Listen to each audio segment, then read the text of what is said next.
아까 우리 정 박사께서 이 사람들이 지원할 때 시험 46대 1의 경쟁을 통해서 했다면은 그것은 동원된 것도 아니고 강제된 것도 아니고 거기에 뭔가는 있다. 이걸 가지고 책을 쓰게 된 겁니다. 그죠? 그렇습니다. 그런데 그 경쟁률은 왜 생긴 겁니까? 종래 우리가 뭐 국사 교과서라든가 아니면은 종래 일본에서 나온 그 특별지원대회 연구를 보게 되면 그런 지원율, 46대 1의 지원율을 자기들도 보면서도 그걸 계속 무시를 했습니다. 그러면서 그들은 뭐라고 하냐면은 특히 뭐 일본의 그 미야다 세츠코라고 하는 연구자가 80년경에 이 지원병에 관한 최초의 연구를 했는데 거기서는 이 남한 지역 세민층들이 먹고 살기 위한 수단으로 혹은 지책으로 지원병을 지원했다는 거예요. 그런 식으로 이제 그 수치를 해석을 합니다. 야, 그런데 그러면은 진짜 그런가? 과연 그들이 세민층이었는가? 세민층이라면 그 무슨 뜻이죠? 세민층이 영세민 할 때 영세민 옛날에 영세민이라는 말 말씀드렸죠. 그렇죠. 영세민이라면 먹고 사는 하루하루 뭐 요새 그 말 안 쓰니까 먹는 것이 먹고 사는 것이 전부였던 그런 사람들의 자제들이 육군 특별지원병을 지원했다. 뭐 이런 식의 이제 같이 논의를 펴니다. 그러니까 진짜 그런가? 야, 그런 이야기야. 예를 들어서 뭐 정근대사에 중국에서 예를 들어서 뭐 이제 그런다는 이야기를 내가 들었지만 과연 군대에 들어와서도 과연 그럴 수 있을까? 과연 일본군이라고 하는 군대가 과연 그렇게 그 개판의 군대였을까? 그렇죠. 그래서 그걸 조사를 해봤습니다. 해보니까 그렇지 않고 남한 지역 중농층 대가족 가계 차남. 예. 그 사실을 이제 확인하게 되면서 야, 이건 종래 연구와는 전혀 다른 설명이 필요하다는 것을 이제 알게 됐고 그래서 조사를 해보니까 이분들은 전부 다 국민학교를 나왔어요. 그렇죠. 그러니까 그때 국민학교 나온 건 지금 대학교 나온 것보다 훨씬 더 그렇습니다. 고학력입니다. 취업률이 30% 이하인 지금 상황이고 연간 학비가 뭐 나 한 2선 이상을 내야 되고 뭐 그런 조건이기 때문에 다 먹고 살만한 집안의 아들들이 지금 지원을 했어요. 그들은 그러면은 그 정도의 어떤 그런 경제력이고 또 지적 능력을 갖고 있으면은 그 시대를 살아가는데 전혀 문제가 되지 않았을 텐데 왜 굳이 이 중일전쟁이 한참 일어나서 많은 사람들이 지금 죽어가는 그런 상황에서 굳이 이 육군 특별지원병을 지원했을까? 이게 이제 좀 더 구체적인 문제의식으로 또 다른 물음이 생겼습니다. 그렇습니다. 그래서 이제 조사를 해보니까 이분들은 정근대 상민 출신들이에요. 쌍놈의 아들들인 겁니다. 그러니까 이런 거죠. 이 사람들은 1920년대 후반에 국민학교를 들어가서 보통학교를 들어가서 사민 평등이 어떻고 그리고 천부 인권이 어떻고 하는 그런 기본적인 이제 교육을 받았습니다. 일제시대에 또 그런 교육을 받았습니다. 그렇습니다. 보통학교에서. 그럼에도 불구하고 학교 밖으로 나오면은 자기는 쌍놈이 되어 있는 거죠. 거기에 그들은 그렇게 절망하고 분노했습니다. 그런 조건 하에서 이 제도가 나오게 되니까 너도나도 없이 지원하게 되는 이런 이제 상황이었다. 뭐 그렇게 저는 보고 있습니다. 그런 내용들은 그 신민권력, 즉 조선총독부가 이 지원자들이 어떤 사람들인가에 대한 조사한 기록들이 있습니다. 보면은 그렇게 해석이 됩니다. 그런데 그걸 뭐 출세욕이라고 해도 될까요? 그렇습니다. 그렇죠? 출세욕이라고 하는 것은 다른 게 아니죠. 네, 다른 게 아닙니다. 성공욕이니까. 당연합니다. 그러니까 그 당시는 이제 38년경이니까 중일전쟁이 발발을 했고 전체적으로 일본 사회, 조선 사회도 그렇지만 군국 사회가 되면서 전체적으로 군인들의 지위가 아주 높아집니다. 그렇죠. 지위가. 높아집니다. 박정희가 바로 그런 경우 그렇죠. 아닙니까? 혈서를 써가지고 우양을 만주군관학교를 지원하는데 똑같은 이제 그런 움직임으로써 그걸 통해서 자기는 상민과 양반과 쌍민이라고 하는 그런 신분적 차별로부터의 탈출, 혹은 이제 계층 상승, 신분 세탁 이런 의미로 이들은 이제 죽기 아니면 살기의 선택을 했다. 뭐 그렇게 볼 수 있겠죠. 야 조금 어떻게 보면 가슴 아픈 이야기입니다. 바꿔 말하게 되면 우리 안에 그 신민주의라고 할까요? 전통과 근대가 부딪히는 그런 이제 과정에서의 한국인들의 어떤 움직임이다. 뭐 그렇게 볼 수 있겠습니다. 근데 이게 이 통계를 보고 놀라운 게 약 17,000명이 지원했죠. 그래서 네, 마지막에 통계표가 있더라고요. 약 5,800명이 전사했다? 그렇습니다. 그럼 전사율이 35%입니다. 네, 그렇습니다. 대단한 전사율입니다, 이거. 굉장히 높아요. 그러니까 물론 일본군 전사율보다는 낮죠. 훨씬 낫습니다. 일본군 어느 부대를 설명하신 거 보니까 전사율이 한 80% 이렇게 나오네요. 야, 24단 같은 경우, 예를 들어서 조선군 24단이 1943년도에 뉴기니아 전선에 참전을 했습니다. 네. 거기에 들어가서 참전한 병사들을 추계를 해보니까 약 95%가 전사를 했습니다. 그런데 거기에 이제 같이 참전했던 이 한국인 육군 특별지원병들의 전사율은 한 83% 정도가 돼요. 조금 낮네요. 야, 상당히 낮은 겁니다. 낮네요. 한 10%대까지는 안 되지만 10% 정도까지. 낮은 이유가 있습니다. 그런 것은 일본인 병사들에 비해서 조선인 병사들은 훨씬 더 낮은 생활 수준 조건 하에서 주로 시골 출신들이 많고 그렇기 때문에 거친 식사와 잠자리, 생존 얘기했다. 생활 조건이 달랐고 그렇기 때문에 또 이미 그 이전부터 이런 말라리아라든가 이미 걸려서 면역성을 갖고 있었고 그렇기 때문에 지금 흥미로운 뉴기니아에서 사람들이 그 95%의 전사율을 기록하는 것은 총을 맞아서 죽는 게 아니고 말라리아라든가 이질이라든가 풍토병에 전부 쓰러지게 되는데 그 과정에서 이 조선인 병사들은 그렇지 않아요. 제가 그래서 그걸 보면서 깜짝 놀랐습니다. 그리고 이런 것도 있지 않을까? 일본군은 마지막에는 왜 옥쇄를 하잖아요, 그죠? 예. 마지막 한 사람까지 독일에서 다 죽는 이 세계 전사상 어디에도 없는 그런 최후를 장식하는데 그 대목에서 한국 사람들은 우리가 거기까지 갈 필요가 있느냐 해서 좀 빠진 면은 없는가요? 글쎄, 그것까지는 확인할 수는 없지만 전체적으로 한국인 병사들은 체력적인 조건이라든가 정신력, 그러니까 이들은 이미 정식으로 일본군에 입대하기 이전에 지금의 군사관학부 하람대 그 당시로서는 육군병 지원자 훈련소에서 6개월의 치열한 교육을 받습니다. 6개월 훈련을 받았어요? 대단하네. 그러니까 6개월 훈련을 받고 다시 2등병으로 6개월을 받습니다. 1년 동안 그 가혹한 그런 훈련을 참아내야 됐고 그걸 극복해야 했습니다.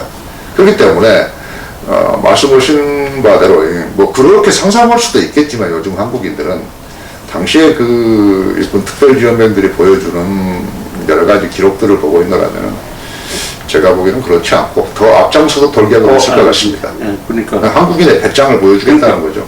완전한 어떻게 보면 더 일본군보다 더 일본군적인 군인으로 돼 있었던 거죠. 그런데 그 훈련이 대단합니다. 그죠? 그 전시에 교육에 1년을 투자했던 거 아닙니까? 그렇습니다. 그런 군인들이 얼마나 용감했겠느냐. 더구나 실전에 투입돼가지고 만약 17,000명 중에서 55,800명이 죽었다 하면은 생활한 사람이 약 12,000명인데 이 중에 상당수가 한국군에 들어옵니다. 그죠? 그렇다고 봐야죠. 근데 그게 통계가 나오니까. 그 통계를 잡기가 참 어렵습니다. 그게 아주 중요한 통계입니다.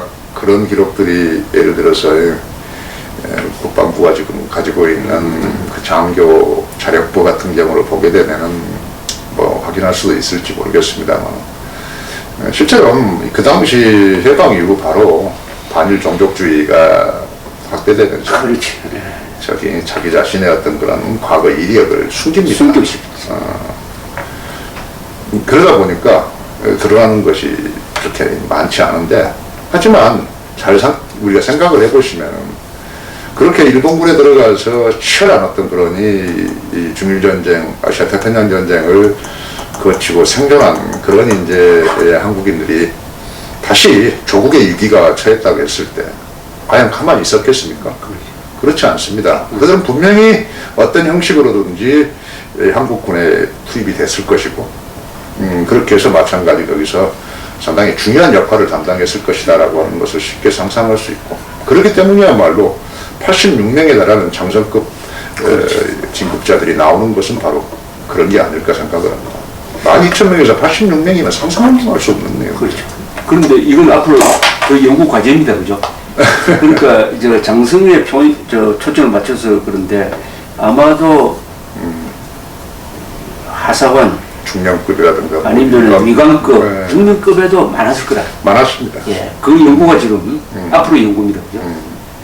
그러니까 이런 사례 하나가 들게 되면은 이 뉴기니아에 참전했다가 조선군 24단 소속으로 참전했다가 생활한 어느 한 병사가 조선인병 육군 특별지원병 출신자가 위계전쟁이 발발하기 1년 전인가 한국군에 들어갑니다. 지원을 합니다. 예. 그래서 이분은 딱 일주일 만에 2등병으로 들어갔다가 바로 육군 특무상사가 됩니다. 와, 그러는 것은 당시에 이 한국군이라고 하는 게 거기 이 군사적인 어떤 그런 경험이 없는 사람들이에요.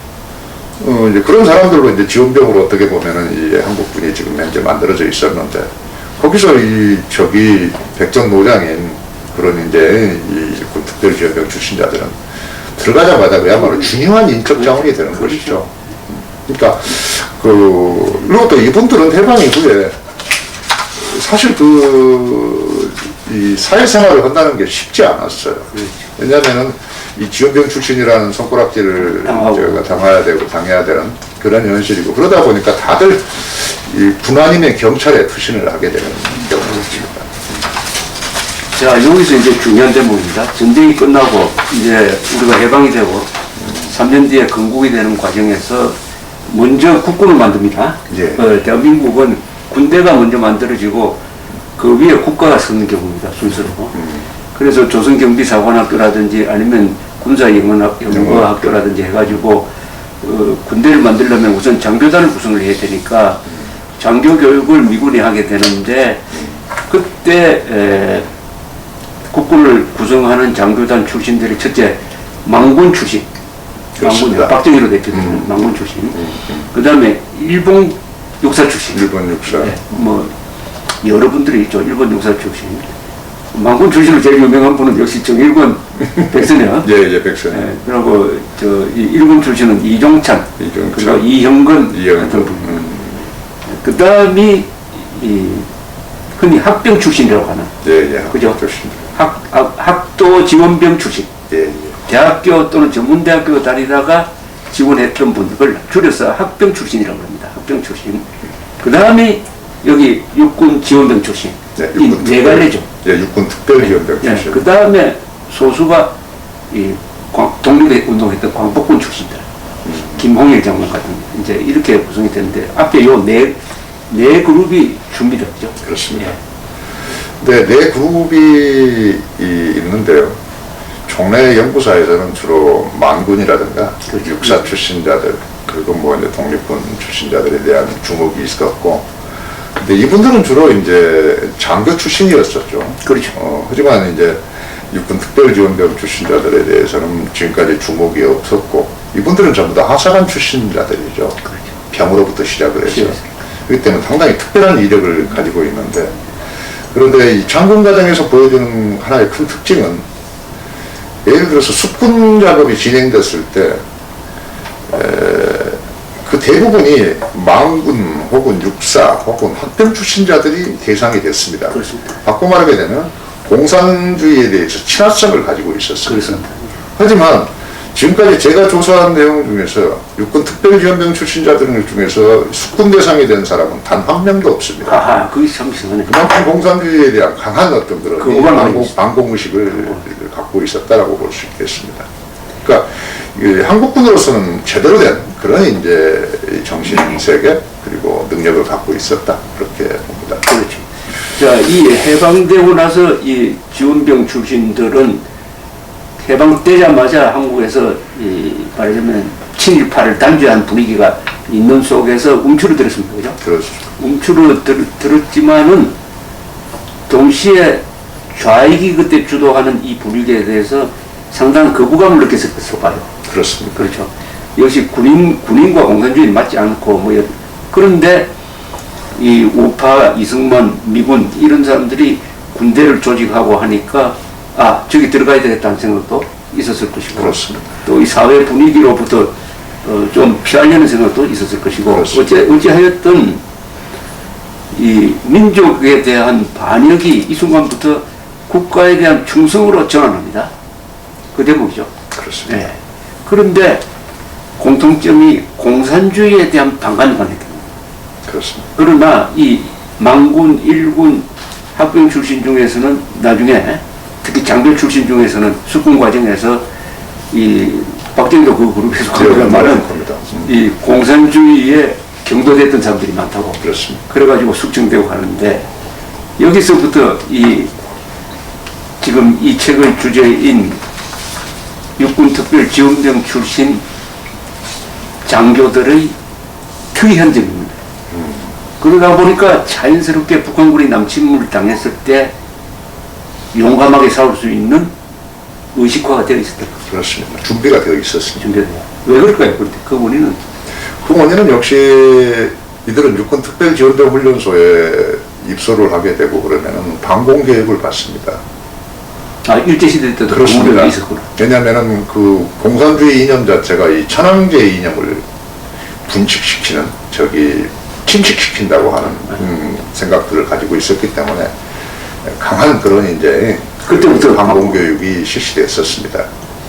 그 수혜를 받은 사람들이 바로 혹시 그 1년 동안 교육받을 때 그 교과 과정 같은 거 보셨어요? 있습니다. 여기도 보게 되면은 그 방공이 있어요? 예, 있습니다. 아, 공산주의 비판이 있구나. 방공의 날이 있었고요. 아, 또 잡지가 매달 15일이면 발행돼서 배포가 됐고 그렇기 때문에 또 이들은 또 실제로 중국전선이라든가 여러 공산정부와도 싸웠습니다. 그렇기 때문에 잘 알고 있습니다. 그렇기 때문에 이런 이들의 입장에서 이렇게 남북이 분단되고 그러다 보니까 아마도 북한의 고향이었던 사람들도 전부 다 남한으로 내려왔을 거라고 생각을 합니다. 그렇게 했었고 그러면서 바로 이제 자기 그동안의 경력이라는 것이 또 군 관계였기 때문에 쉽게 군으로 흡수 편입되는 이런 이제 움직임을 보였을 것이고 특히 이제 4.3 사태라든가 여순반란 그리고 이제 6.25 전쟁이 발발하니까 이제 자기들도 확신을 갖게 되는 것이죠. 그렇죠. 자, 이 지원병의 그 전국 분포는 고릅니까? 남한 지역이 그러니까 경기 이남 지역이 약 한 65% 70%에 육박합니다. 남한 출신들이 많습니다. 인구 비례겠죠. 그때 남한 인구가 많았으니까. 그것보다도 남북한의 상황이 우리는 남한이나 북한이나 동질적인 그런 이제 사회로 보지만 그렇지 않고 북한 사회는 지역 사회는 훨씬 더 개화된 그런 이제 사회였고 또 반상 차별이 없었습니다. 그렇기 때문에 보시면 아시겠지만은 한국 근현대사에서 훌륭한 인물들이 북한에서 많이 남았어요. 그들은 그렇게 또 경제력도 많이 좋았지만 또한 여기 유학을 가거나 상급 학교를 지나가는 사람들이 많았고 그렇기 때문에 육군 특별지원병을 되고자 하는 사람들은 되게 특별한 그런 사람들이었지 않냐 그렇게 보고 있습니다. 그 때문에 전부 다 남한 출신들이고 특히 전라남도 출신자들이 많습니다. 전남 출신. 자, 그런데 이제 군사 영어 학교에 들어간 분들 이제 장성이 되는 장교가 되는 코스가 군사 영어 학교, 그 다음에 조선경비사관학교. 그렇습니다. 또 무슨 루트가 있었죠? 그 다음에 육군사관학교. 그 뒤고 조선경비사관학교니까. 그러니까 군사영어학교, 조선경비사관학교, 육군사관학교. 육군사관학교는 조선경비사관학교가 나중에 이름이 바뀌는 거예요. 그렇습니다. 바뀌는 같은 거. 그런데 아까 이 지원병 출신으로 장성이 몇 명이라고요? 86명. 86명. 많다고 봅니까? 그 그룹 비율상. 그러니까 지금 앞서 하신 것처럼 45년 시점에서 육군 특별지원병 17,000명 가운데 뭐 5,700명인가요? 가 전사하고 한 11,000명 정도가 만약에 한국군으로 전부 다 편입됐다고 했을 때 그 가운데 86명이 잠성이 나왔으니까 상당히 많다고요. 많다고 봐야 많다고 되죠. 예. 예. 그만큼 우수했다는 거죠. 그렇습니다. 예, 예. 자, 그러니까 그러면 이제 이게 우리 시청자들한테 조금 더 실감 있게 이야기하려면 그 86명의 이름을 한번 꼽아보자고요. 우선 아까 몇 사람 나왔습니다만은 송요찬, 예, 4.19 때 겸사령관입니다. 그렇습니다. 육군 참모총장 송요찬. 그 다음에 아까 보니까 최경록. 네, 최경록 최경록 장군은 이분은 4.19 이후에 육군 참모총장을 했습니다. 그렇습니다. 예. 예. 그리고 5.16 때는 이군사령관을 했어요. 예. 그 부사령관이 박정희. 그 뒤에 주일대사도 하신 그렇습니다. 분입니다.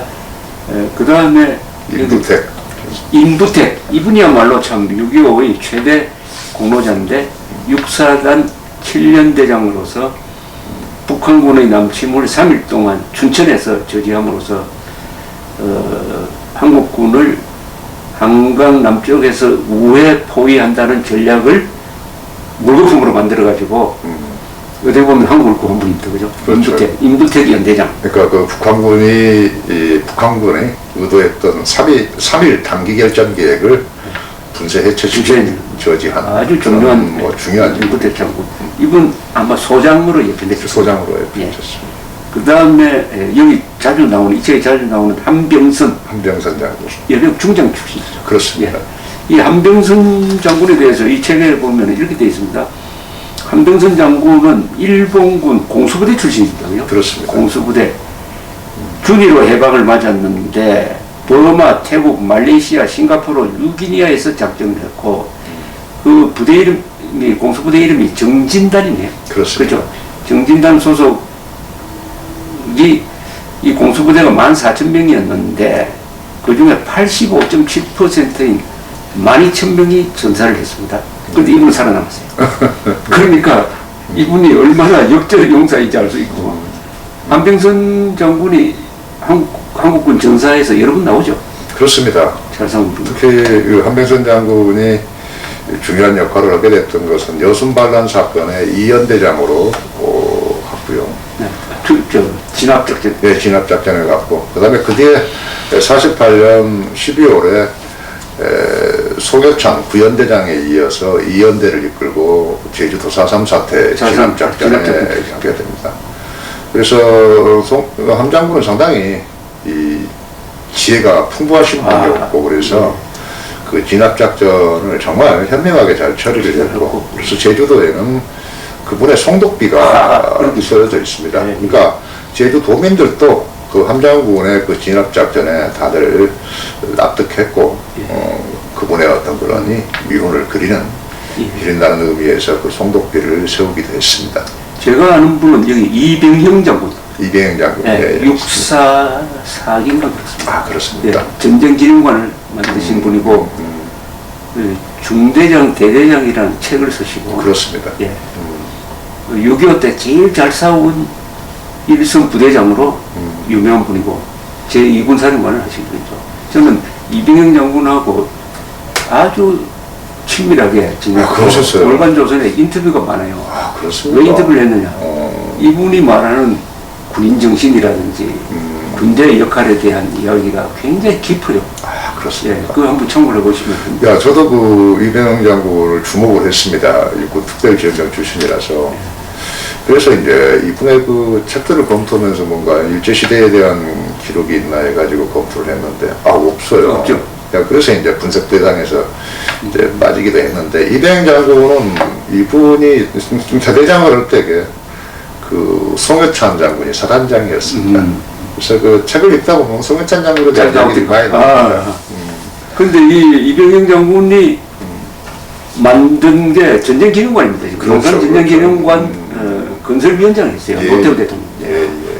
그런데 이분이 만들 때부터 제가 자주 이야기를 들었는데 특히 지금 세계에서 만든 전쟁기념관 중에서 한국의 전쟁기념관이 아마 베스트 5에 꼽혀요. 야, 그렇습니다. 그걸 아주 정신을 들어서 특히 벽에다가 전사장 명단을 탁 새기고 그러면 세계에서 B-52가 있는 그래요? B-52가 있는 두 번째 전쟁기념관입니다. 그렇습니다. 영국 다음에. 그러니까 이 영혼이 있는 군인이 만든 전쟁기념관이라는 걸 꼭 이 전쟁기념관 가시는 분들이 이해를 해 주셔야 돼요. 근데 이분이 바로 이 지원병 출신이라는 거. 저도 참 이분 제가 만나서 그 이야기를 안 하더라고요. 네, 안 하시더라고요. 아, 그럴 겁니다. 누구도 거기 자기의 뭐 다른 분들도 그러는 것 같은데 다들 숨겼던 것 같아요. 이분들 함경도 출신일 겁니다. 환경도. 네. 출신병. 그건 나 확인해 봐야 되겠습니다. 함경도 출신으로 알고 있습니다.